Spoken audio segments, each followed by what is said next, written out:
جبکہ ایران امریکہ اسلام آباد میں مذاکرات کے بعد وزیر اعظم شہباز شریف کا دورہ انتہائی اہمیت کا حامل ہوگا۔ ذرائع کے مطابق پاکستان اور سعودی عرب کے درمیان مالی تعاونت کے معاملات بھی چل رہے ہیں، جیسا کہ آپ کو معلوم ہے۔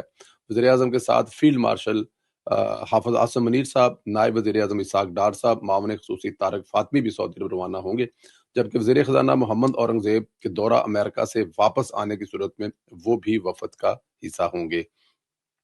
آئل ریفائنری کی بات ہو رہی ہے گوادر میں لگانے کی، $10 ارب کی انویسٹمنٹ۔ اچھا، اس پہ میاں داؤد صاحب ہمارے دوست ہیں، انہوں نے بڑا خوبصورت جملہ کہا ہے کہ یہ ٹرک کی جو بتی کے پیچھے لگایا ہوا ہے نا کہ ہمیں آپ کو یہ لگا کے دیں گے، یہ بڑی دیر سے سن رہے ہیں۔